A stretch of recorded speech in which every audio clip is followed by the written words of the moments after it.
Jai Guruji Sangaji, with Guruji's grace and permission, today I read before you chapter 15 of Sukhmani Auntie's holy book, Surcharged with Divine Love.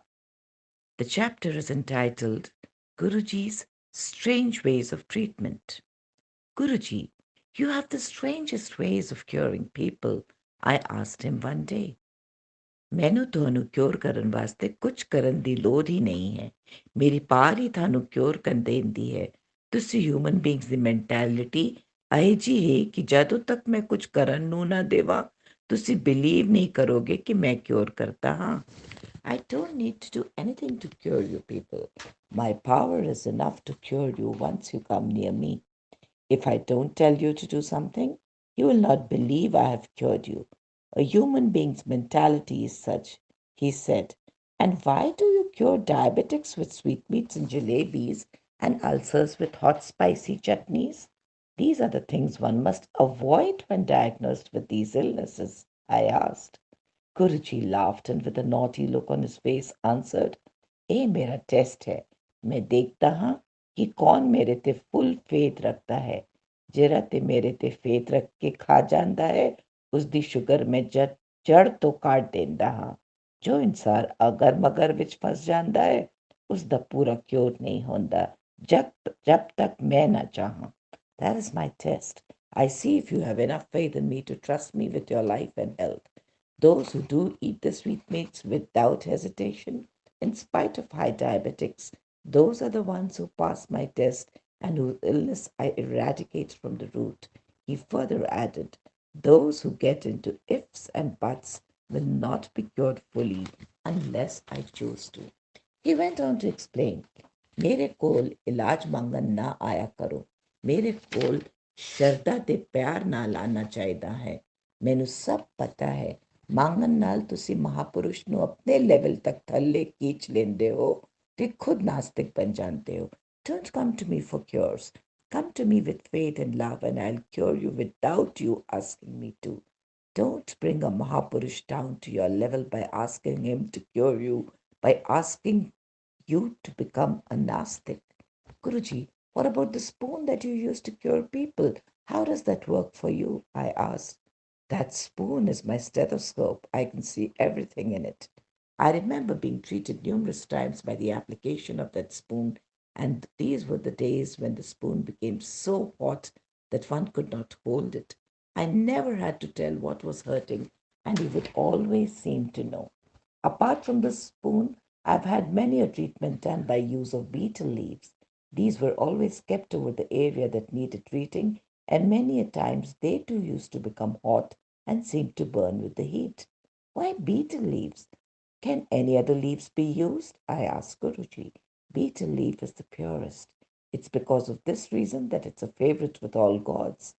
Guruji, what about the copper vessels and pots you bless and give to certain people to drink water out of?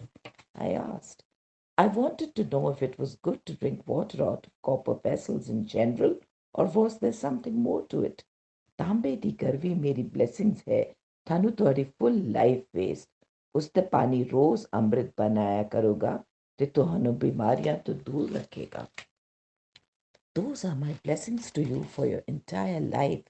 The ones I have blessed will remain blessed, and the water will turn to Amrit and will keep you blessed from diseases.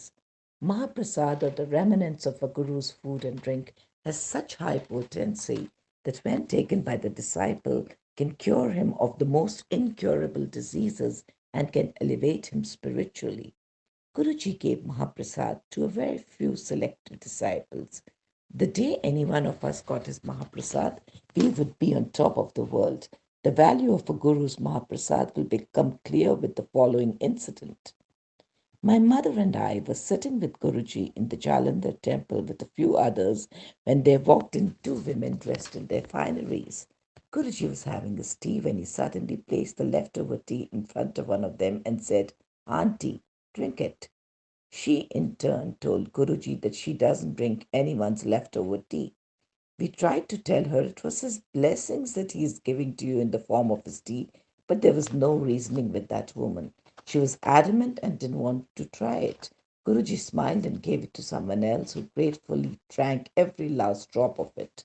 After about a month, we happened to be sitting with Guruji again when late at night there was a knock on Guruji's temple door. We saw four men bringing a lady on a stretcher and putting her at Guruji's feet. They were all crying and told Guruji that the doctors had given up on her. We recognized her to be the same lady who had refused to drink Guruji's leftover tea. Aunty ਜਦੋਂ ਮੈਂ ਆਪਣਾ ਮਹਾਪ੍ਰਸਾਦ ਤੈਨੂੰ ਦਿੱਤਾ ਸੀ ਤੇ ਤੂੰ ਕਹਿੰਦੀ ਸੀ I don't drink ਜੂਠਾ ਉਸ ਦਿਨ ਮੈਂ ਇਸੀ ਬਿਮਾਰੀ ਦਾ ਇਲਾਜ ਦਿੱਤਾ ਸੀ ਜੇ ਤੂੰ ਉਸ ਦਿਨ ਮੇਰੀ ਚਾय ਪੀ ਲੈਂਦੀ ਤਾਂ ਇਸ ਹਾਲਤ ਵਿੱਚ ਨਾ ਹੁੰਦੀ aunty that day when I gave you my tea you said you don't drink others' leftover tea, but I had foreseen your illness and had given you my tea for this reason only. Had you accepted my blessings that day, you wouldn't have been in such a condition. We all knew that our Guru was too kind and forgiving and would still save her, and that's exactly what he did. Guruji, I don't like going to the dentist. I hate that chair and I'm very scared, I told Guruji one day.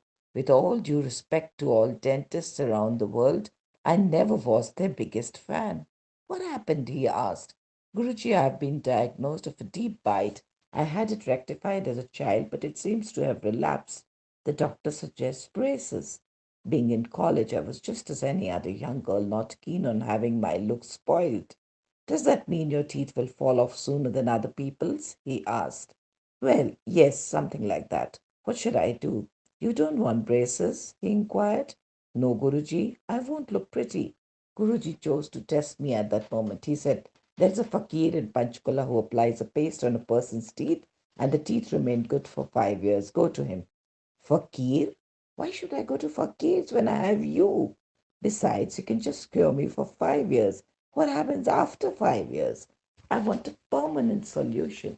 He laughed and said, can't have you look old with all your teeth falling off. Show me your teeth. On seeing my teeth, he commented, you have teeth like mine. He pushed some of my teeth, then pulled at some and finally said, there you go. I've cured your problem. They won't fall off now. I was mighty pleased and needless to say, never went back to that dentist. The next day when I reached the temple, I was told Guruji had gone out and that I should wait for him. Within an hour, Guruji walked in and went straight to his room. He called my mother and me inside, and I saw he was in pain. Guruji, what happened? I asked. I've had an operation done on one of my teeth, and that's hurting badly. Tomorrow I have to go and have the same procedure done on the other side.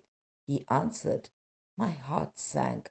I had a real bad feeling about this, and I was about to ask him. He nodded in affirmation. Yes, I have taken all your dental problems that were yet to come on to myself. A patient of hernia once came to Guruji in severe pain.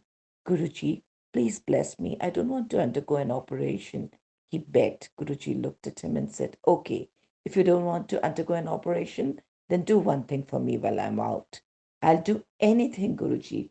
Please help me. He went on. Carry all my flower pots that you see here to the terrace and bring all the ones on the terrace down. Remember, you mustn't take anyone's help. Having said this, Guruji went out of the temple. In Guruji's absence, he very sincerely did as he was told. In spite of having pain, he had so much of faith in his Guru that he was willing to try anything. He soon realized that the more pots he carried, lesser was his pain. When the last pot was left to bring down, Guruji came back to the temple and called for him. So, how many pots are left, Guruji? Just one more to go, he replied. Bring the last one down as well, or else the operation I have performed on you will be incomplete. Guruji jokingly said. He brought down the last pot, and that was the end of his pain. He never had the problem of hernia again. In Chandigarh, where Guruji used to go for his evening walks, there was an old lady with a stick who could hardly walk. One day, Guruji just kicked her walking stick and continued walking. That lady became so furious with Guruji that she walked behind him, hurling abuses at him. Guruji continued walking unfazed. After having taken almost half the round of the park, Guruji stopped and turned around to talk to her. Mataji, instead of abusing me, why can't you see that you have walked all this distance without a stick, whereas earlier you could hardly even walk with its support? She seemed to be in a shock because she could not talk. She would sometimes look at her stick and sometimes at Guruji and couldn't believe that she walked all this distance without one. Ever since childhood, I have experienced pain on the left side of my chest. Many times I would get myself checked, but no one could tell me why I was experiencing this pain. The doctors told me that it could be either a muscular pain or something psychological. I never mentioned this to Guruji, and one evening, after having finished my work at the temple, I was called to sit beside him. You've always had chest pains. Yes, Guruji, ever since childhood. I replied, you have a tiger's paw on your chest, that is why it hurts. I never understood the meaning of what he said. I still don't. With his finger, he traced a line on my chest and said, today I have changed the direction of one of your nerves. Your chest will not hurt after today. I have never had that pain again. I've seen Guruji bring a person suffering from a stroke back to normalcy by just holding his pulse for a while or doing a person's dialysis through his photograph. By just one touch, he would bring down a person's high fever or lost memory. He has cured incurable diseases like AIDS and cancer, blindness and deafness. I've also seen him join broken ribs by sprinkling amrit on a person's chest. He would make our pimples disappear by just touching them. Guruji kalyankari bhi hai aur shingarkari bhi, he would often say. Sitting in Delhi, he joined a broken hip of an 80-year-old woman in Chandigarh. People who could not walk properly have absolutely no problem dancing today. Skin diseases have disappeared overnight with his blessings. Some people would be told by Guruji to travel by air to a particular destination. He would stress on the fact that the travel must be by air and not by train or road. Guruji, they could easily have traveled by road. Why did you stress on them flying down? I asked. कई लोगों ਦਾ ਇਲਾਜ ਨਾ ਆਤੇ ਜ਼ਮੀਨ ਤੇ ਨਾ ਪਾਣੀ ਤੇ ਹੋ ਸਕਦਾ ਹੈ इसलिए मैंने ਉਹਨਾਂ ਨੂੰ ਹਵਾ ਵਿੱਚ ਉਡਾਣਾ ਪੈਂਦਾ ਹੈ क्योर ਕਰਨ ਵਾਸਤੇ. There are some people who cannot be cured on land or on water. Therefore, I have to tell them to take a trip by air so I can cure them in air. There was nothing that he couldn't do. ਅਸੀਂ ਮਹਾਪੁਰਸ਼ ਦਾ mood ਹੁੰਦਾ ਹੈ ਸਾਨੂੰ ਪਤਾ ਹੈ ਕਿ the best time ਹੈ ਤੁਹਾਨੂੰ bless ਕਰਨ ਦਾ ਜੇ ਮੈਂ 11 ਵਜੇ ਤੁਹਾਨੂੰ bless ਕਰ ਰਿਹਾ ਹਾਂ ਤੇ ਤੁਸੀਂ 10 ਵਜੇ ਉੱਠ ਖੜੇ ਹੋ ਕੇ ਕਹੋ ਕਿ ਅਸੀਂ ਹੁਣ ਜਾਣਾ ਹੈ ਤਾਂ ਤੁਸੀਂ ਮੇਰੀ blessings ਮਿਸ ਕਰ ਜਾਓਗੇ ਫਿਰ ਸਾਡੀ ਮੌਜ 5 ਸਾਲ ਨੂੰ ਆਏ ਜਾਂ 50 ਸਾਲ ਨੂੰ ਅਸੀਂ ਕਹਿ ਨਹੀਂ ਸਕਦੇ ਇਸ ਲਈ ਜਦੋਂ ਮਹਾਪੁਰਸ਼ ਆਗਿਆ ਦੇ ਤਾਂ ਹੀ ਘਰ ਜਾਓ We Mahapurush have our moods. We know when it is the best time to bless you. If suppose my mood has come to bless you at 11 p.m. and you get up to take leave at 10, then you will miss out on my blessings. My mood to bless you again may or may not come in the next 5 or 50 years. I don't know. Therefore, always leave when I tell you to go and not before that. ਜੇ ਮੈਂ ਕਿਸੇ ਨੂੰ ਹੱਥ ਲਾ ਦਿਆ ਤਾਂ ਉਸ ਦਾ ਰੋਮ ਰੋਮ ਸ਼ੁੱਧ ਹੋ ਜਾਂਦਾ ਹੈ ਜੇ ਤੁਸੀਂ ਮੈਨੂੰ ਹੱਥ ਲਾ ਲੋ ਤਾਂ 1000 ਪਾਠਾਂ ਦਾ ਫਲ ਮਿਲਦਾ ਹੈ ਜੇ ਮੈਨੂੰ ਤੈਨੂੰ ਗਲੇ ਲੈ ਲਿਆ ਤਾਂ 5000 ਪਾਠ ਦਾ ਫਲ ਮਿਲਦਾ ਹੈ ਸਿਰਫ ਇੱਕ ਮਹਾਪੁਰਸ਼ ਹੀ ਪੰਜ ਛੋੜਾਂ ਤੋਂ ਮੁਕਤੀ ਦਿਲਾ ਸਕਦਾ ਹੈ If I touch someone, his every pore gets purified. If you touch me, you get the benefit of 1,000 prayers. If I embrace you, you get the benefit of 5,000 prayers. Only a Mahapurush can grant you freedom from the 5 vices, namely pride, anger, greed, attachment, and lust or addiction. Such are the ways of a Guru. One may never completely agree with them or even understand them, but everything he does or says has a meaning behind it. Remember, only a Guru can see the bigger picture. You and I are not equipped with that kind of a vision. Again, this chapter ends on this very positive and affirmative note. Shukrana, Guruji. Bar bar anantam shukrana.